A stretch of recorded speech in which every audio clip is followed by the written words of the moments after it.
गोजोन हामलायनायजों लोगोसे नोंथांमोनखौ गोदान खौराङाव बरायबाय। अन्नानै नोंथांमोना बे रादाबखौ जोबजासे नायलां। गिबि खौराङाव दङ प्रमद बर'नि मासि सामलायनायाव एक्जिकिउटिभ काउन्सिल मेल खुंदों। बिटिसिनि गाहाय खुंगिरि प्रमद बर'नि दैदेननायाव मैया बिटिसि सेक्रेटारियेटआव एक्जिकिउटिभ काउन्सिल मिटिं खुंफुंनाय जायो। बिटिसिनि गुबुन गुबुन बिफाननि मावफुं सोद्रोमाफोरजों लोगोसे गुबुन गुबुन बिफाननि मावख'गिरिफोरनि जुथाइ नुजाथिनायाव गोनांथार माखासे आयदाफोरनि सायाव गुवारै सावरायनायजों लोगोसे बिथांखिफोरखौ नाजावनाय जायो। गाहायै एक्जिकिउटिभ मेलनि गेजेरजों उदालगुरि जिल्लायाव NIT बिटिआर गोरोबथानि गेजेरजों लुफुंनो थांखि आजावनायजों लोगोसे गंफ्रोमबो गामियारि ओनसोलाव जोहोलाव नीलचर ब्रह्मनि गोसोखां जौसां लुफुंनो लोगोसे क'क्राझार पाथरघाटआव गोदानै सार्किट हाउस लुफुंनो थांखि लायो। मन्त्रि अतुल बरानि मटरा जाब्रबथाय जादों। आसामनि मन्त्रि अतुल बरानि मटरा मैया लामा जाब्रबथाय जादों। हजायाव दैबानानि खौरां लाहैनाय समावनो अतुल बरानि मटरा जाब्रबथायाव मोगा-मोगि जायो।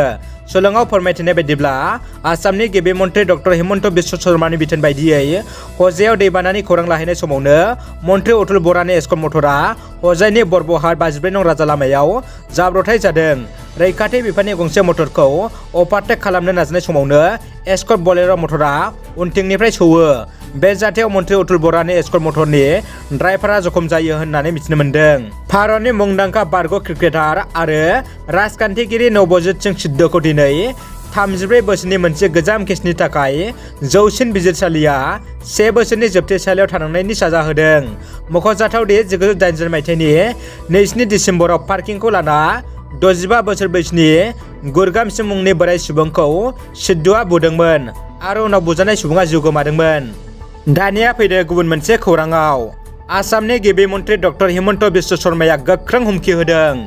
दोहोनि मानसिया जुदि सोरखारि न' मोनो अब्ला न' होग्रा आरो न' लाग्रा गासिबो जोबथेसालियाव थांनांगोन। मोनथावै मानसिया सोरखारि न' मोनोब्ला 1800-1232-53600 बे फन नम्बराव अजद होनो हागोन होनना गिबि मन्थ्रिया फोसावदों। रायजोनि भटजों देरहानाय MLA नि लाजिथावना आखु। लामदिंनि BJPनि MLA नि लाजिथावना हाबा। हजायाव दैबानानि खौरां लानो थांनानै बाजानानैसो दैबाना नायै MLA शिबु मिश्रआ। MLA नि बेबायदि हाबाया समाजारि बिजोङाव गोबां दान्थे बिदान्थे सोमजिदों। मख'नो गोनांदि खौरां बिजोङाव बांद्राय गोसारनायनि उनाव MLA बिथाङा निमाहा बिना बुंदों गाव लोमजानायनि थाखायसो बाजाना दैबाना नायनो गोनां जादों होनना। गोरोन्थि बर' बिजोंनि फरायसालियाव गुबुन बिजोङाव फरायनाय फोरोंगिरि थिसननायखौ सोलायनानै बर' बिजोंजों फरायनाय फोरोंगिरि थिसननो बर' थुनलाइ आफादा सोलोंथाइ मन्थ्रिखौ गांसे फोसाव बिलाइनि गेजेरजों खावलायदों।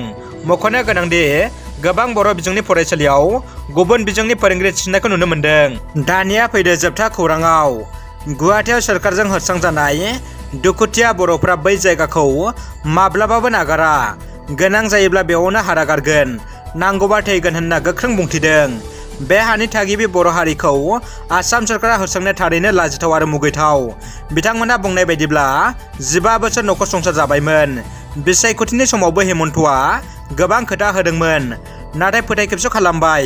दुखुथिया बर' आइजोफ्रा बिटिआर सरकारखौ आसाम सोरखारजों सावरायना हानि जेंनाखौ सुस्रांनो खुथार खावलायदों। रादाबा एसेनोसै लोगोफोर। रादाबखौ जोबजासे नायनायनि थाखाय गासिनिसिमबो साबायखर आरो गोजोन हामलायनाय थाबाय।